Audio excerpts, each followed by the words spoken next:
Every single deal is different. Every single deal is unique. What differentiates managers who avoid principal loss in workout situations? You have to have the expertise to understand what can get done, what can't get done, what's important, what's not important. This highly involved, adaptive approach sets us apart.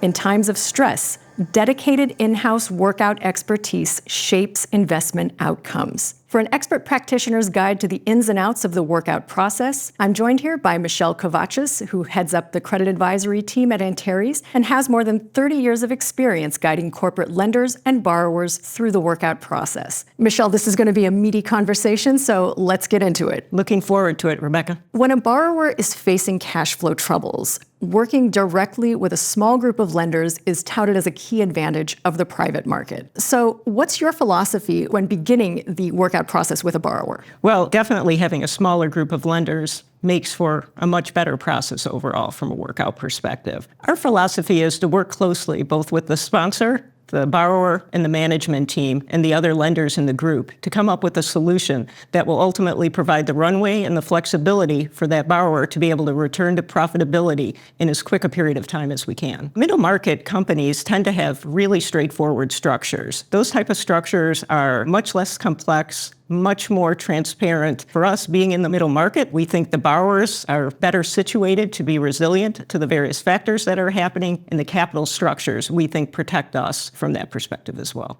How does this differ from what would be the case in the large syndicated market? First lien lenders, we can't afford to even take $1 of loss. You have 50, 100 different lenders with all different agendas. It's very hard to come up with a creative solution that provides the flexibility that our sponsors and borrowers are looking for. In the large syndicated market, we typically find that they're more likely to end up in bankruptcy, which is not a good outcome for anyone involved. Whereas in the middle market, we have the ability, as we talked about, to really craft solutions that meet the objectives of all the parties involved and give everyone the best chance to maximize their outcome. Let's take a step back and describe for our viewers how the workout team that you've assembled here at Antares is put together. Sure. We have probably the most experienced workout team in the business. We've been doing this for over 30 years, and then I have a team of 6 very seasoned senior level individuals that have all been with the team for 15 to 20 years plus. Then we have another 12 individuals on the team that support and backfill based on our portfolio and what's going on. So that team is a very experienced group. The other thing that's interesting about the construction of our workout team, we use it very flexibly also as a training tool. So we'll bring in credit professionals, underwriting professionals, individuals throughout our credit business.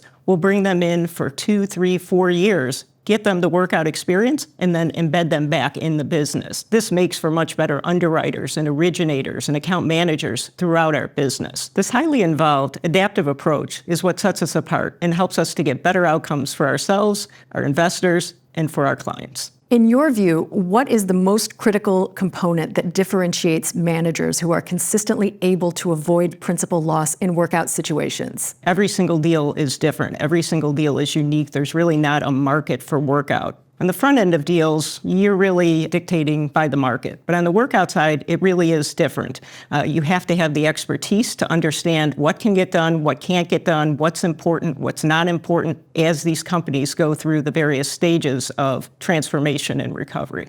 So aside from reviewing the standard quarterly financial reports, are there any other leading indicators that you use to identify potential sources of stress early on? There are some other leading indicators. The key things that we really focus on are, number one, liquidity. So we're going to be very focused on cash levels and how those are changing versus the company's forecast, as well as revolver utilization. We'll also look and focus on EBITDA add-backs. Over the last few years, EBITDA adjustments have gotten much more aggressive in terms of what's allowed in the market and in credit documents. So we're going to spend a lot of time really focused on what the true cash generating EBITDA is versus adjusted EBITDA levels. So we'll use those to help us figure out what's going on and hopefully be able to be to the table much earlier because we see things happening in those sort of leading indicators. We'll also look at the borrower KPIs. We're going to look at those key metrics and figure out how are they performing versus where they're supposed to be performing according to their plans, as well as we're going to look across our portfolio, where we have a number of peers for each of our borrowers, we can then have informed conversations both with the sponsor and the management team about what's happening, why it's happening, and how we make changes to the extent those are necessary. So to what extent does a direct lender's ability to avoid losses come down to the ability to negotiate stronger covenants at the outset? Covenants are one tool in our minds. They're not the only tool. Covenants certainly can get you to the table, but because of our strong relationships with our private equity sponsors that we've worked with for 10, 20, 30 years in most cases, we think we get there earlier than even a covenant being tripped. The other thing I would say is, even in those situations where covenants may be a little looser, once a company's not performing, we think a lot of that flexibility should be at least temporarily removed. And then once that company's performing again, we can give them back that flexibility. So walk our viewers through the timeline of a theoretical workout situation.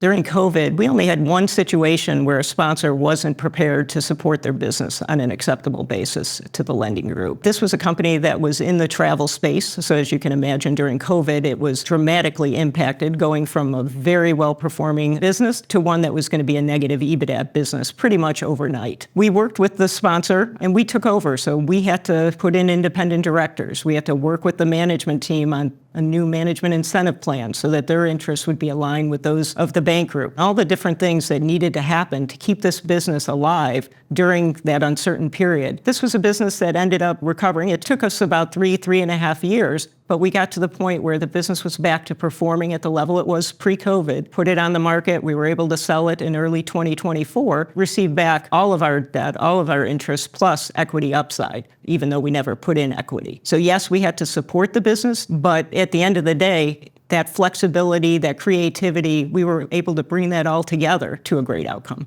Finally, if you could point financial advisors and their clients to one trait that reveals a private credit manager's ability to avoid losses, what would that be? It's having the right resources in place, having that dedicated workout team versus a number of folks will try and just drop in. That's not the way to maximize the outcome. If I were looking for the right asset manager, especially going into the economic period that we're going to face over the next few years, I'd be looking at ones that have those type of resources, that have supported those type of resources year in and year out, despite what's going on in the overall market. We do think it's important to work with managers who have these workout capabilities. You need to have managers that not only know how to do a straightforward amendment, but also need to be able to do really material restructures of these businesses. If we do get to that point where the sponsor can't or won't support their business, we need to be able to step in. So having a fully resourced team like we do, where we can go in and step in as both owner and lender, is absolutely critical. You said it, the wisdom of the workout team. Michele Kovatchis, thank you for speaking with me today. Thank you, Rebecca.